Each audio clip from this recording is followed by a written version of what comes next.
My name is Natasha Bynoe. I'm also known as DJ Lady Envy, and I'm also known as a historian as well. As DJ Lady Envy, I've been in broadcasting for I was in broadcasting for over 28 years. I started when I was 15, and I retired last year, actually, on my birthday, August 11th, 2021. I broadcasted to Ghana actually for about 10 years on YFM, and I was on Jams 100 in Nigeria, and we were also That's on. absolutely fantastic.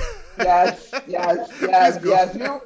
We Yeah. were promoting Caribbean music, Caribbean culture, because my parents are from Barbados, and Hmm. I'm first generation American, born in New York City, and raised in New York City and Montreal as well. And so yeah, so I knowing my roots, I decided to try to help teach more about Barbadian culture as well as the Caribbean culture as well. Outside of that, let's see, I became a historian probably about 2014, 2015, and I decided to do that full time as a historian. My area of specialization is the transatlantic slave trade, West African history, as well as slavery within the Caribbean and the Americas. But more so, I'm more focused on what happened in West Africa and Central Africa as well. That's absolutely important. But just for the record, you are currently in New York or in Barbados? I'm in Barbados. Okay, all right, fine. But the project that we are going to be speaking about shortly, which is where you are executive director, is it in New York or in Barbados also? Well, it's based in New York, the African Diaspora Institute of Cultural Exchange and Historical Research, Inc. Yes, we're a nonprofit that's based in New York City. We just basically started up and we're still in the setting up frame, Hmm. meaning that we're still trying to figure out exactly where we're going to be going for the next 5 to 10 years. But our basically our mandate is to help bridge the connection between Africa and the Caribbean and basically her diaspora, not just the Caribbean, but as well as America and those within around the world as well. That's interesting, and also because here we are our focus point is the diaspora. So irrespective of where you might find yourself, whether you are in China or whatever, it doesn't matter as long as you have the African root. We are sisters Mm-hmm. and brothers here, and we have a lot of time here just having a good time. All right, now help us to understand you because this podcast actually is based on the people or on us. So we take the time to know the individual that come here to speak to us. How did you begin to find interest in what you currently do today? Tell me when you were still young then. Tell me about that. So I was born and raised in New York City, like I said, to Barbadian parents. Both mother and father from Barbados, and migrated to the U.S. in the 1960s. They had me in the late 1970s. I was born in 1976, so I'll be 46 this year. Very proud of my age. Oh, come Let's on, see. that's okay. No, because I know people don't like to say their age. So I'm like, no, no, no. The older I get, the more I love to say it. So All right, we are listening to you. from there, let's see, about 14 or 15, I decided that I wanted to be in communications. I didn't know exactly where. So I started actually working at a number of record labels. I worked for Def Jam Records, EMI Records. Under EMI Records, I was assigned to Arrested Development and Janet Jackson as well in publicity. And under Def Jam, I worked for Def Jam. I think Def Jam, it was DMX when he first came out. I know for sure because I remember promoting his album. And I remember who was it? Redman and Method Man were one. But with Def Jam. There was an amalgamation, many artists that were signed to the label. And then from there, I actually went to work for KRS-One.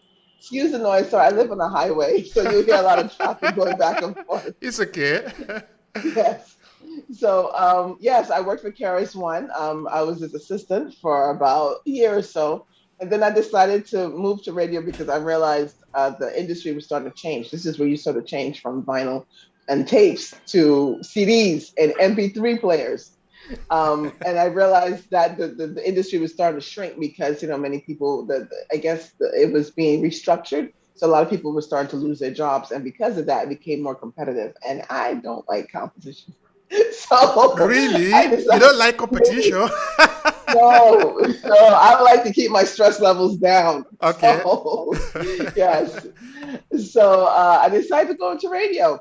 And I remember when I first started working at WNWK in New York City, I what happened? I started as a apprentice in terms of engineering. I was more or less interested in the engineering side of it. But then I remember one of the hosts had said, you have a really nice voice. You should really try to go for radio. And it sat in my head for a couple of years. I said, okay. Well, I got my, license to be an engineer in New York City. And so I worked for WNWK. I worked for WBAI, which was a talk radio. And then I decided to come to Barbados to reconnect with my family because at the time I was only off and on to Barbados, and I decided to come back in 1998.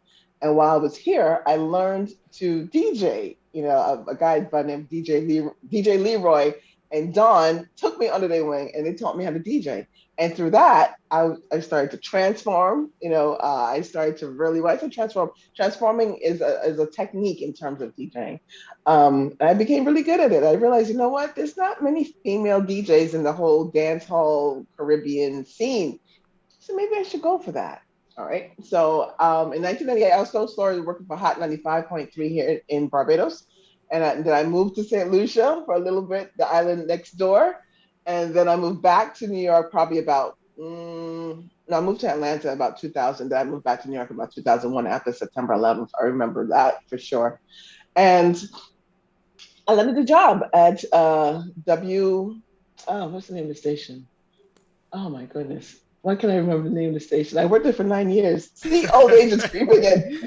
Ah, I can't remember the name of the station. Anyway, I worked for a New York station for over 9 years. And during that time, once I remember, I'll let you know. During that time, I actually became a tour DJ. I was able to do shows with TOK, Elephant Man. I toured. I went to England. I went to France. DJ just as a DJ alone in terms of the dance hall aspect of it. And in 2009, I said, you know what? I'm 33. It's time to go back to school. So I decided to come back to Barbados to get my education. And I graduated with honors at the University of the West Indies in Cave Hill, and I got my master's at University of West Indies. And now I'm looking to hopefully do my PhD back in New York City because I want to be close to home to my family. In 2000, actually in 2000, January 3rd, 2020, we received our nonprofit status, a 501c status from New York City and New York State, and federal as well, to become a nonprofit. So that's when I created the African Diaspora Institute of Cultural Exchange and Historical Research, Inc.